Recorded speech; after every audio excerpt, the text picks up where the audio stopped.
Boa noite, bem-vindo às notícias a esta hora. Vamos aos destaques.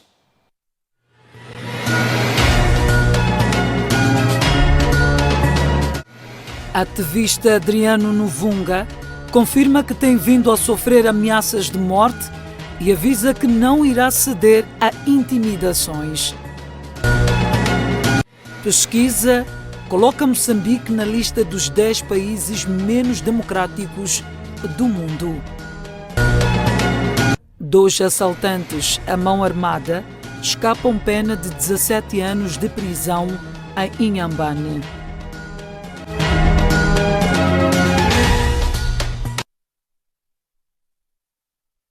O diretor do Centro para a Democracia e Desenvolvimento, Adriano Novunga, confirma que nos últimos dias tem sido alvo de ameaças de morte, mas garante que não vai parar de lutar pela defesa do bem-estar dos moçambicanos. Desde a passada segunda-feira, circulam em diferentes órgãos de comunicação social informações sobre alegadas ameaças de morte contra o ativista e diretor do Centro para a Democracia e Desenvolvimento, Adriano Novunga. Esta quinta-feira, Novunga confirmou estes factos e explicou que já remeteu o caso às autoridades policiais. Sim, eu gostava de dizer aqui, sim, recebi a chamada e entregamos tudo para a investigação das autoridades policiais. Penso que vão apresentar resultado daqui a pouco. Creio que ajudam a compreender que esse trabalho é cada vez mais necessário, que tenha que ser feito para o bem-estar da população e o crescimento de Moçambique como nação. Promoção da transparência, que acreditamos que isso é importante para que possamos ter uma prosperidade partilhada e um crescimento coletivo de Moçambique como país e nação. Conhecido pelo seu posicionamento crítico em relação à governação, Novunga afirma que, apesar das ameaças, não se vai deixar intimidar. Antes pelo contrário, nos ajudam a compreender que provavelmente estamos a fazer uma coisa que está a afetar as pessoas que têm poder, mas o nosso trabalho é dirigido para a população de Moçambique, não para os dirigentes. Então, temos carinho dessas pessoas da população e vamos continuar a trabalhar, a dar nossa contribuição. De realçar que esta quarta-feira, 7 de outubro, assinalou-se a passagem do primeiro ano após o assassinato do ativista Anastácio Matavel, figura que também criticava duramente o regime do dia. Moçambique ocupa a 3ª posição no ranking dos países menos democráticos do mundo. A informação consta do relatório da Economist Intelligence, tornado público em Maputo.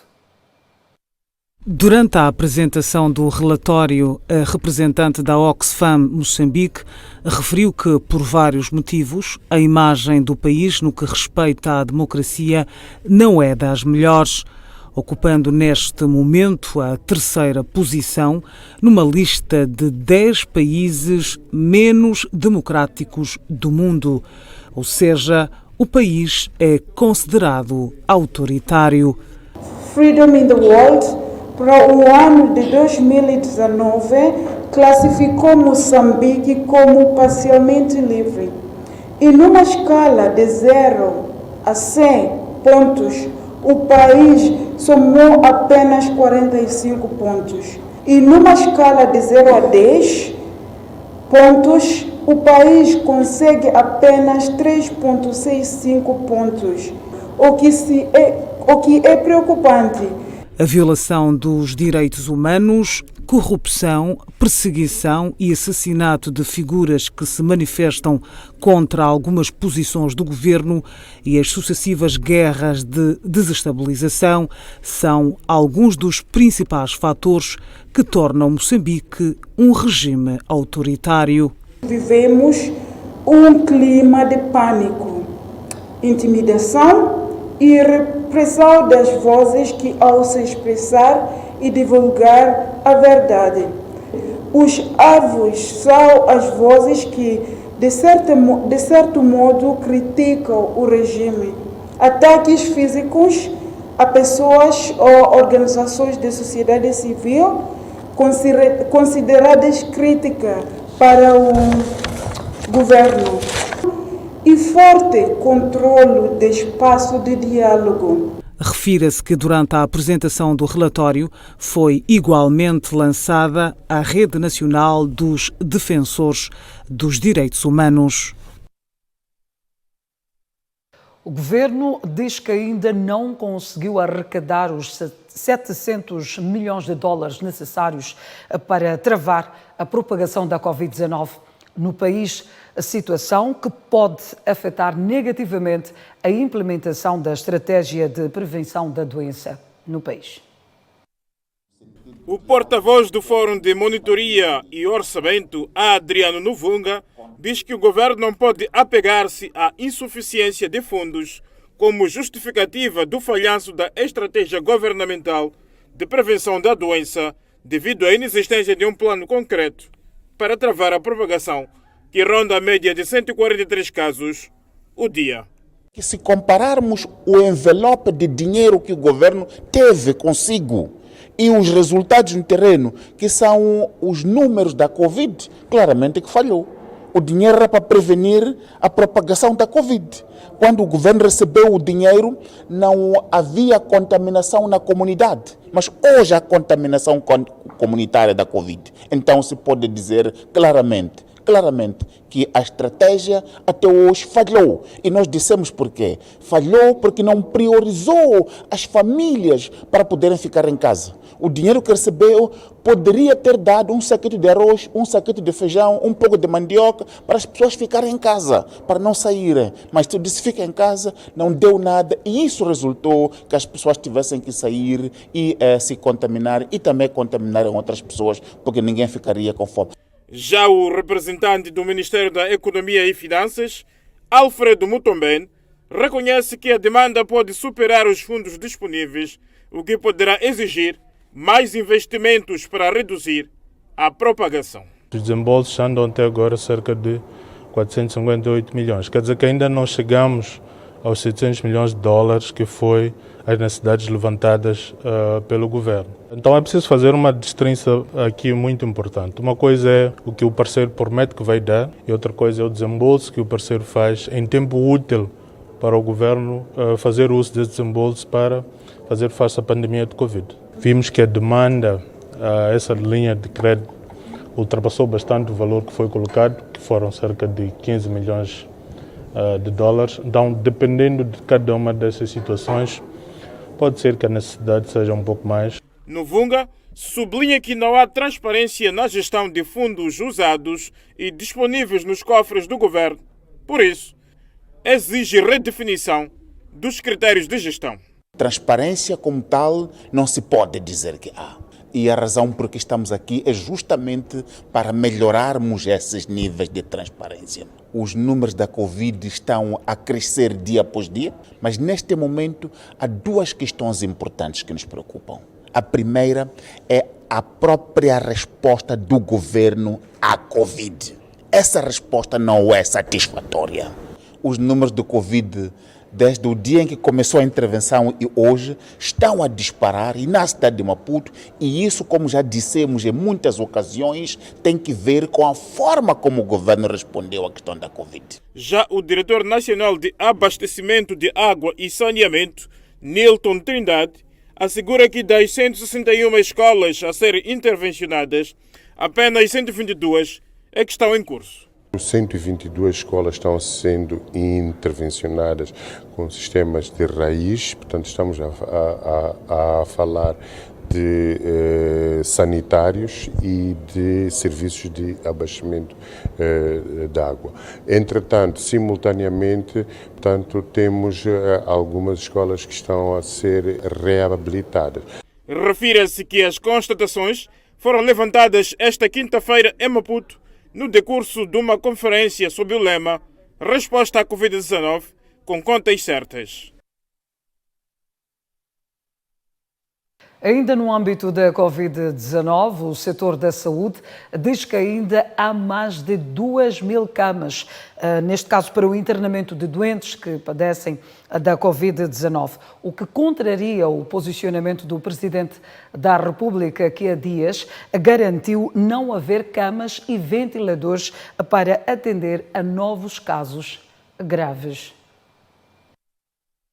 A diretora de Cooperação e Planificação no Ministério da Saúde, Sauzinha Agostinho, diz que os hospitais públicos ainda têm camas para atender a novos internamentos, visto que da capacidade instalada apenas foram ocupadas 261 camas. Até ontem nós tínhamos um cumulativo de 261 casos, cumulativo de doentes que ficaram internados nos nossos hospitais. A capacidade instalada de camas no setor saúde para atender a Covid, desde o início da pandemia, nós tínhamos 172 centros de isolamento, com uma capacidade de 3.000 camas instaladas. No que tange à gestão de fundos, Agostinho sublinha que dos 81 milhões alocados ao setor, apenas 29 milhões em numerário é que estão sob gestão direta do Ministério. Dos 81,6 milhões de dólares aplicados, nós temos a referir que o setor, de fato, recebeu de contribuições não só de organismos internacionais e não outras entidades nacionais. 43 foram recebidas em numerário e 37 foi em espécie, ou seja, recebemos os produtos já adquiridos pelo próprio financiador. Então, destes 43 que nós recebemos, a nível setorial, estão sob gestão cerca de 29 milhões. E assegura que já há um plano desenhado para inverter o alto índice de contaminação pela Covid-19 na cidade de Maputo. Neste momento, nós intensificamos tudo o que são as nossas intervenções para a cidade de Maputo e estamos a apoiar a própria cidade de Maputo, a estrutura local, conforme todos acompanhamos, mesmo os municípios, os presidentes dos municípios estão envolvidos neste processo. Eles também elaboraram um plano que, de forma conjunta e integrada, possamos trabalhar para conter a pandemia na cidade de Maputo. Os planos municipais podem ter acesso aos próprios municípios. A sociedade civil entende ser urgente a monitoria dos investimentos feitos com o fundo da Covid-19, de modo a aferir a qualidade dos serviços e se corresponde aos montantes alocados para o efeito. E com esse diálogo aqui, vamos fazer um trabalho de verificação física das infraestruturas. As escolas reabriram esta semana. Então, nós queremos ir ver nas escolas se há ou não condições, conforme tinha sido prometido, que haveria condições para as escolas reabrirem. O dinheiro gasto resultou em que serviços? Qual é a qualidade desses serviços? Os serviços existem ou não no terreno, nas províncias e nos distritos? E as aulas reabriram ou não? E quais são as condições reais que há no setor da saúde?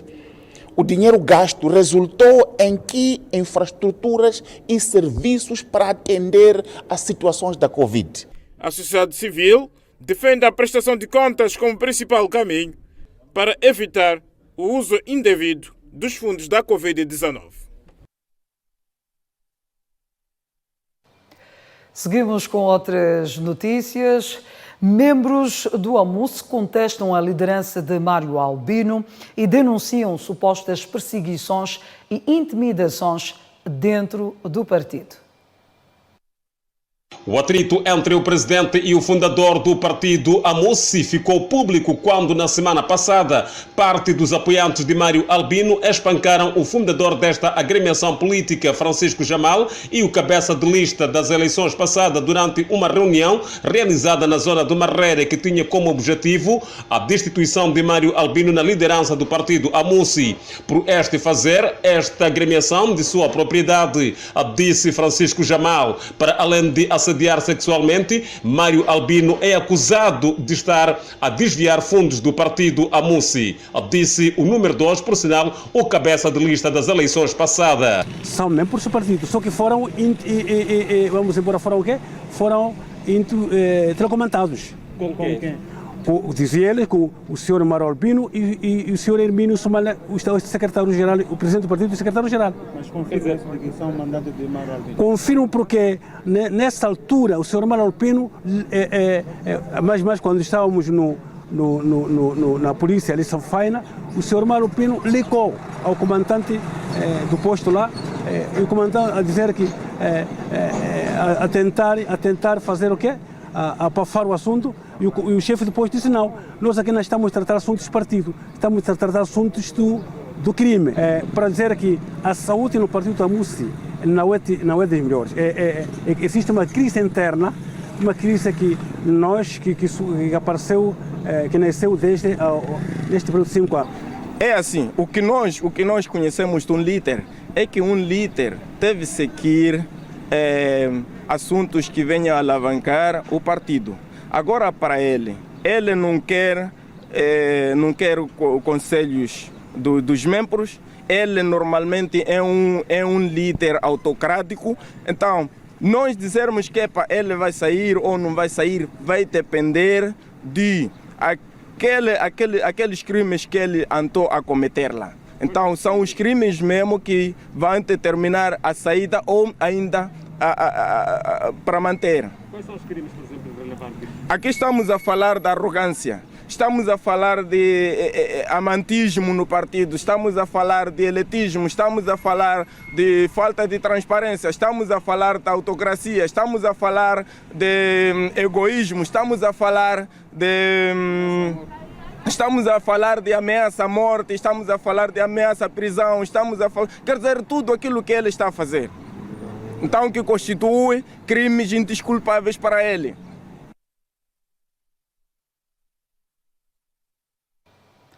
Já o presidente do Almuce, Mário Albino, nega as acusações feitas pelos membros do seu partido e diz que tudo não passa de uma manipulação da Frelimo. Primeiro dizer que eu agradeço pela vossa atenção. E o que vocês estão a falar não é minha tarefa. Minha tarefa aqui no partido está clara. Minha tarefa, eu sou dirigente máximo do partido. Tenho a obrigação de manter o funcionamento do partido de acordo com os estatutos do partido. As propaladas palavras não são do partido Almuce, são de um grupo de mercenários políticos. Esses mercenários políticos não são fundadores do partido. Esses mercenários entraram no partido depois de ser fundado e eu posso lhe provar isso. Como mercenários políticos, esses indivíduos não começaram aqui. Primeiro, talvez deixar claro sobre o que é isso, mercenário político. São indivíduos recrutados, treinados, preparados por maus políticos exatamente para destruir os pequenos partidos. Este grupo estava no Munarumo. Destabilizaram, destruíram o Munarumo, prometeram matar o presidente e mataram o presidente. Este grupo veio aqui de maneira separada e até em 2018 entrou um deles que até foi o nosso cabeça de lista às provinciais de Nampula. E como pode ver, um indivíduo que entra em 2018, nós confiamos para ser cabeça de lista, significa democracia dentro do partido, unidade dentro do partido. Mas a nossa surpresa, depois das eleições, de facto, esses mercenários uniram-se. Estamos a falar aqui de um fulano de nome Momati, esse é um polícia, e enganou-nos que tinha sido expulso na polícia, afinal é um indivíduo que está no ativo. O tal Orlando é um Zizi, e tem um chamado Viriado, este indivíduo é um professor da escola secundária de Mulhaco. Está por detrás? Quem está por detrás disso é Frelimo, nós não duvidamos. Eu vou lhe provar agora, meu irmão. Que cidadão comum tem poderes de ir à esquadra e convocar conferência de imprensa na esquadra? Eles foram cobertos na esquadra, conferência de imprensa para falar mal de nós, proferir mentiras que a polícia conhece, polícia que vela pela lei e ordem. Eles foram cobertos na esquadra. Essa é a ordem da Frelimo. A preocupação é que é a MUSI. É que o Macua não pode ter partido, o Macua tem que votar o partido dos outros. Macua não pode ser eleito. Como é que a Frelimo vai buscar um secretário sindical da Frelimo em Malema, traz aqui, não tem residência, cria um grupo aqui, alimenta, mata bicha, almoça e começa a criar desmandos no partido da MUSI. Comunicamos que são impunes. e são levados à esquadra para marcar conferência de imprensa. Quer dizer, a Frelimo tem que sentir vergonha, é um partido grande. Momento de fazermos uma curta pausa, mas antes o estado de tempo para as próximas 24 horas. Até já.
Estamos de volta ao seu jornal principal.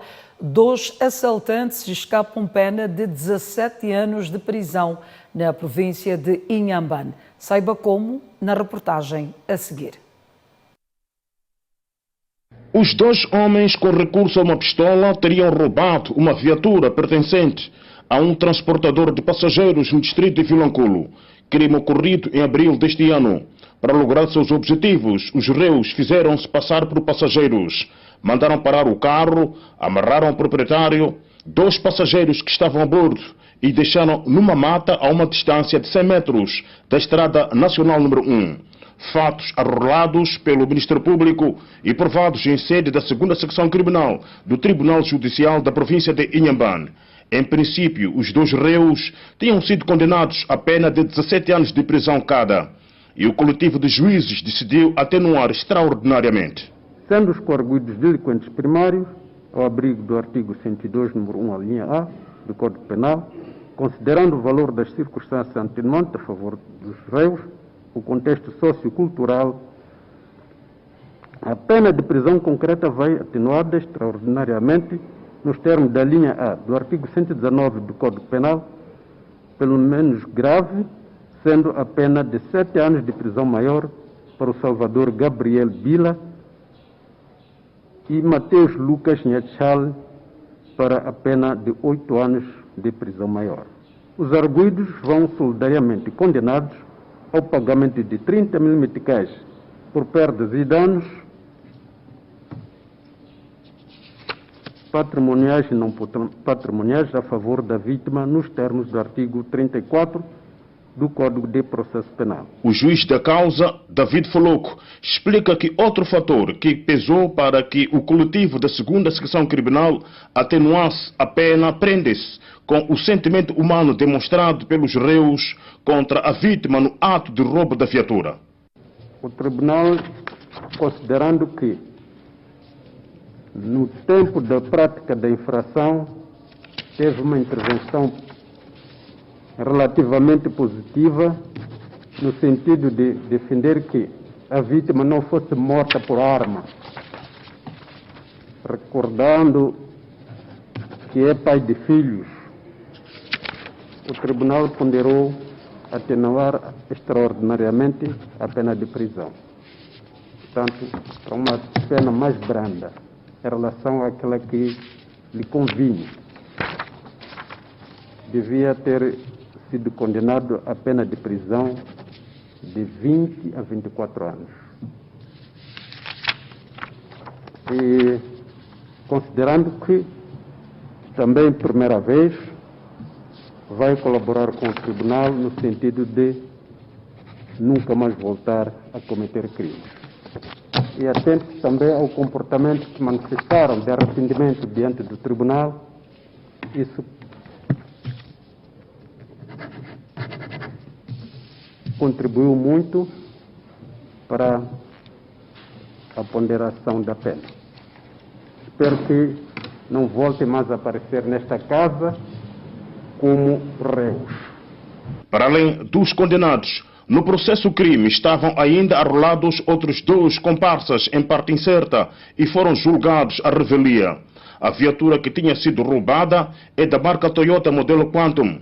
O carro foi recuperado no posto de controlo da Vila de Franca do Save, no distrito de Govoro, e devolvido ao proprietário. Depois do caso dos funcionários da Autoridade Tributária de Moçambique que escaparam a pena de 18 anos de prisão por roubo de 12 milhões de meticais aos cofres do Estado, este pode ser mais uma sentença polêmica que ocorre nesta região, na sequência da aplicação de penas extraordinárias.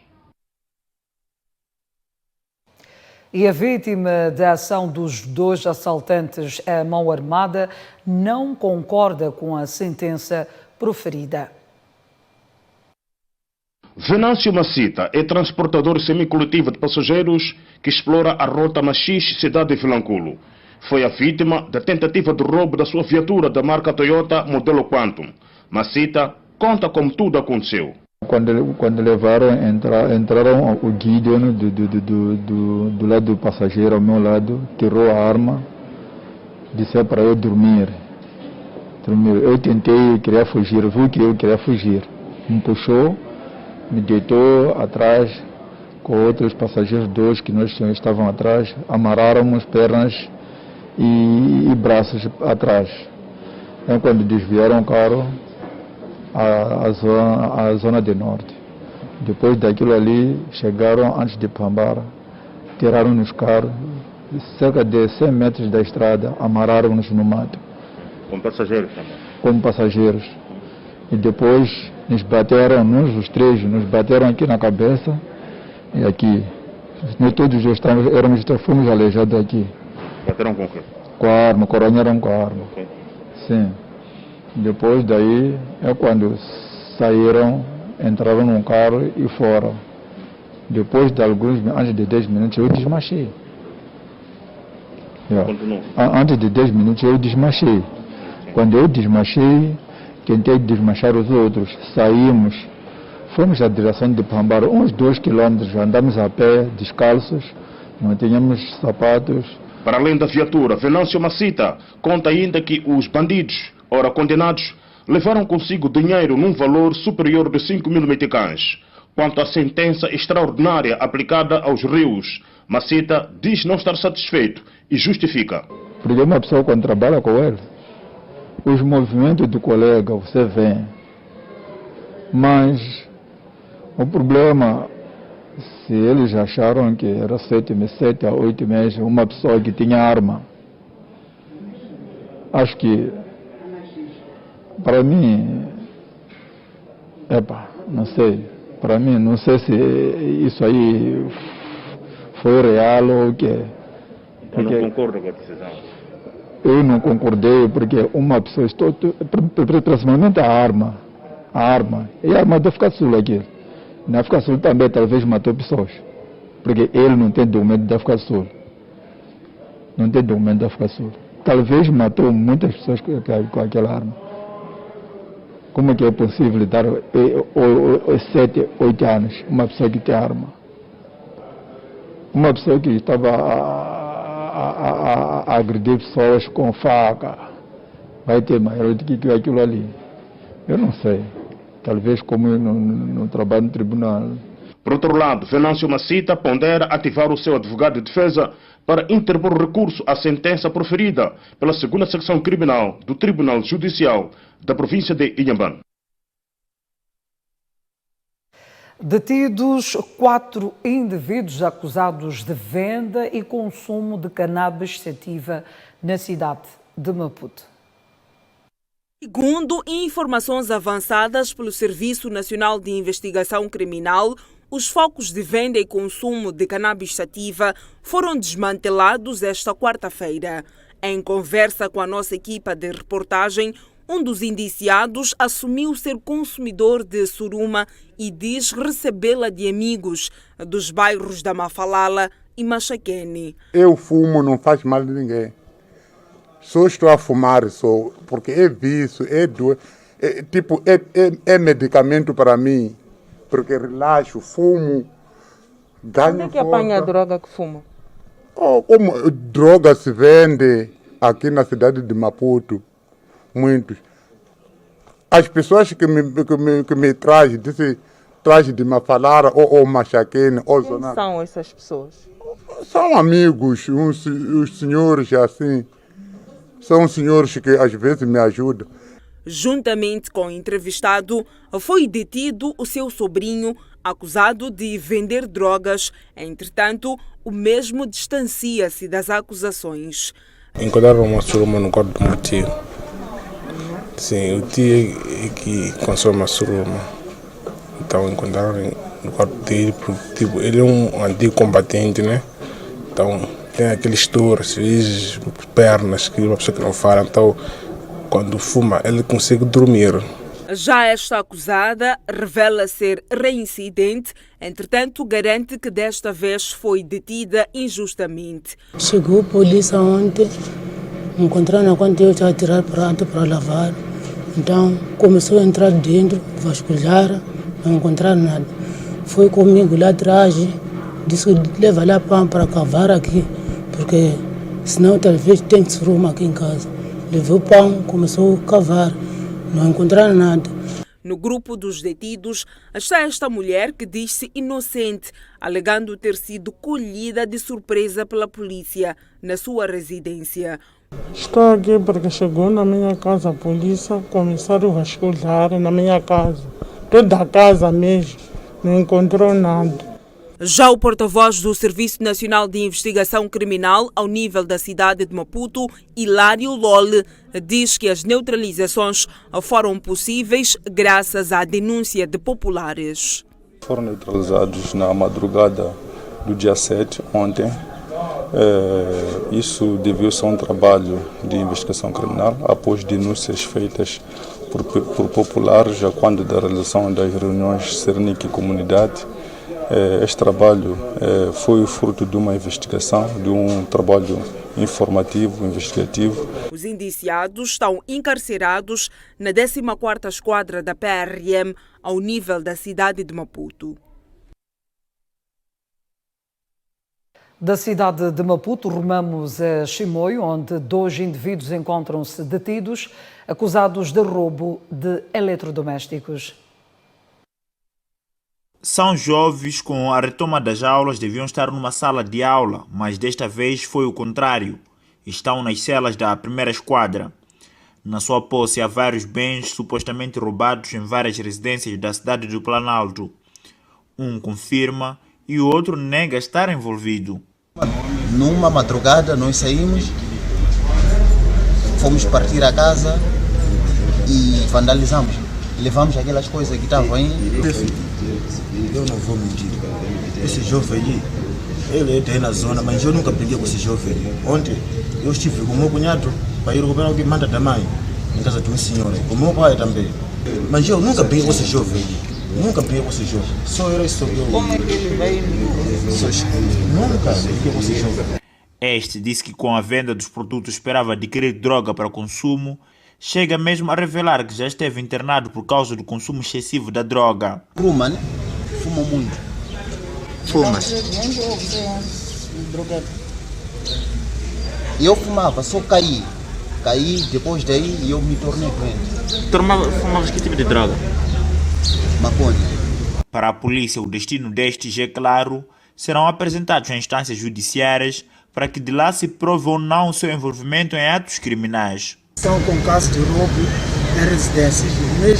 Os mesmos fazem parte de um grupo que semeava terror nos bairros. 7 de setembro, Cinema Shell, 16 de julho. Enquanto aguardam por outros procedimentos, estes continuam detidos nas celas da 1ª Esquadra em Chimoio. Relatório de monitoramento global da educação, lançado esta quarta-feira, indica que grupos vulneráveis e menos favorecidos continuam sem acesso à educação formal no país.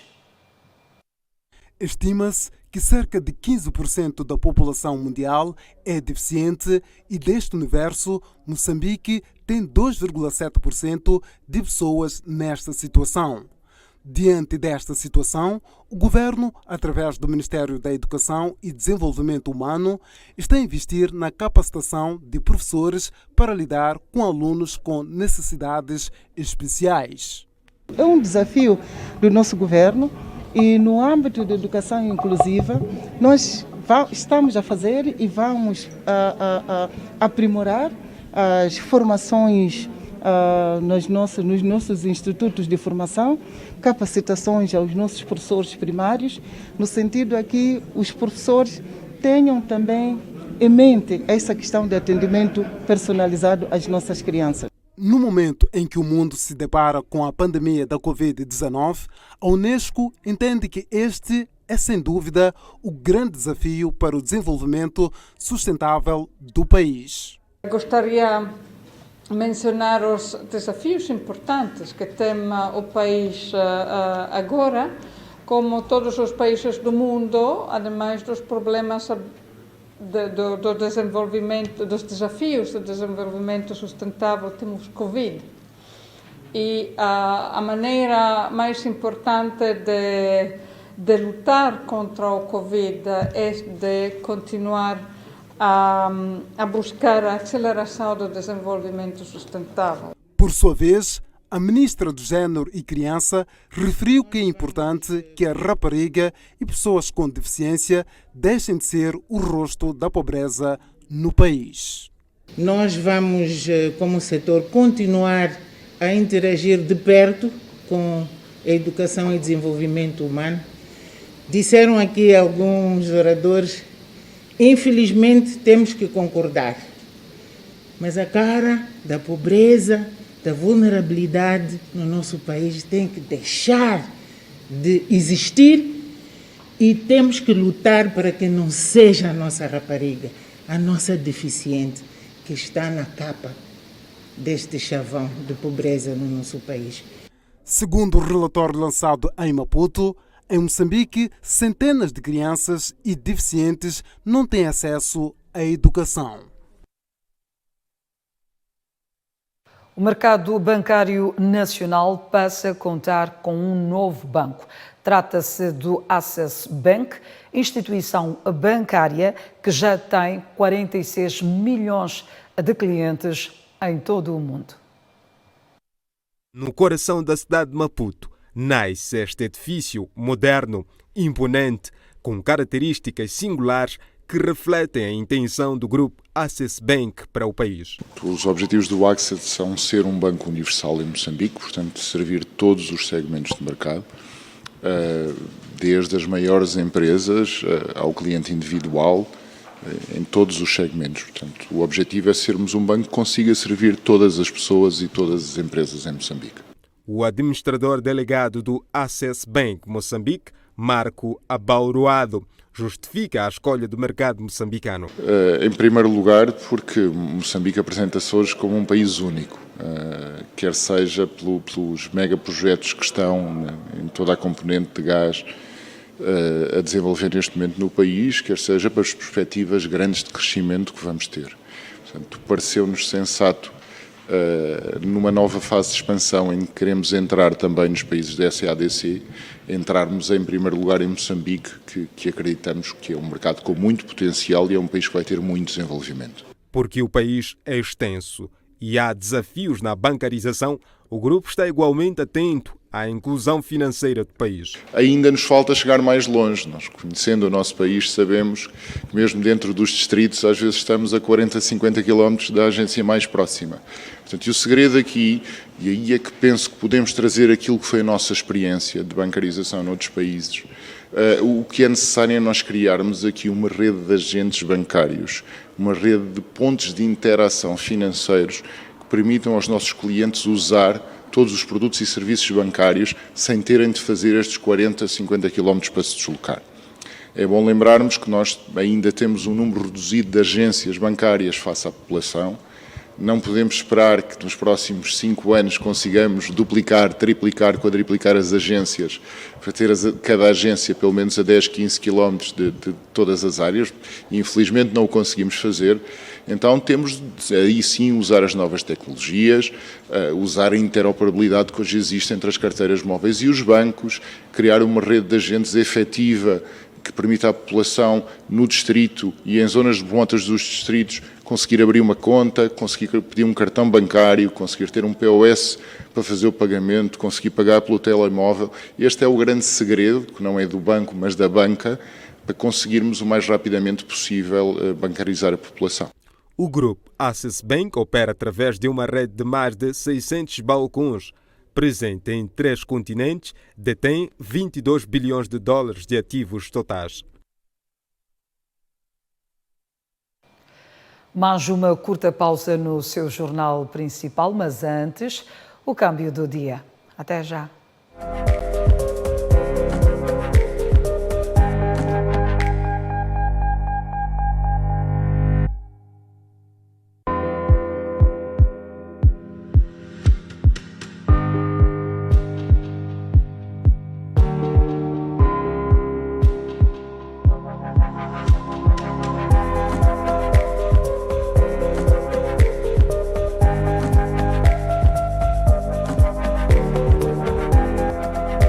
Este câmbio tem o patrocínio do Banco Letcego. Juntos melhoramos vidas.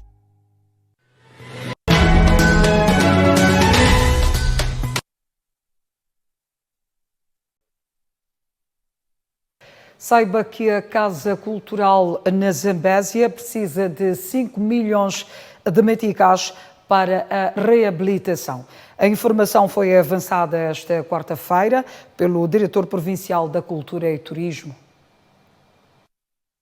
Um ano após a ocorrência de um incêndio que destruiu parcialmente a Casa Provincial da Cultura na Zambésia, provocado por um curto-circuito, finalmente o setor da cultura e turismo anunciou a reabilitação desta infraestrutura e sublinhou que para o efeito serão necessários 5 milhões de meticais. Foi feito um levantamento, um pré-levantamento daquilo que foram os danos após o incidente, e este levantamento ronda em quase 5 milhões de meticais para a reabilitação deste empreendimento. Mas infelizmente no nosso plano quinquenal não estava previsto a reabilitação da Casa de Cultura, mas está previsto para o próximo ano, no nosso plano quinquenal, parte deste valor que seria para a reabilitação da Casa de Cultura. Nós falamos na altura em reabilitação de forma faseada, e não estávamos a contar com o incidente que houve. Mas queremos dizer dessa forma que, mesmo havendo a forma faseada, nós já entramos em contato com alguns empresários locais que se predispuseram em ajudar em parte deste orçamento.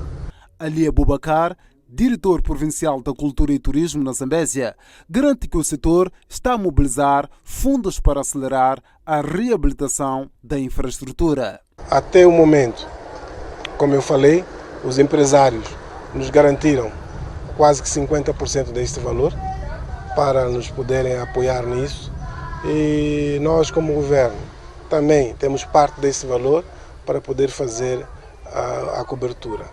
E dizer que vai acontecer em 2 fases. A primeira fase vai acontecer de novembro até janeiro, fevereiro, e a partir de fevereiro começamos a nova fase, que é a fase dos outros compartimentos. Refira-se que o setor de turismo tem contribuído significativamente para o desenvolvimento da província da Zambésia. E porque aprender não ocupa lugar e muito menos espaço, vamos aos fatos históricos.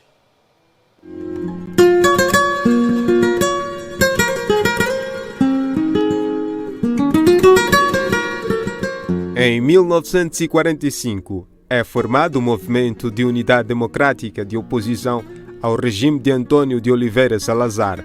Em 1967, Che Guevara é capturado na Bolívia. Em 1998, José Saramago ganha o Prêmio Nobel de Literatura.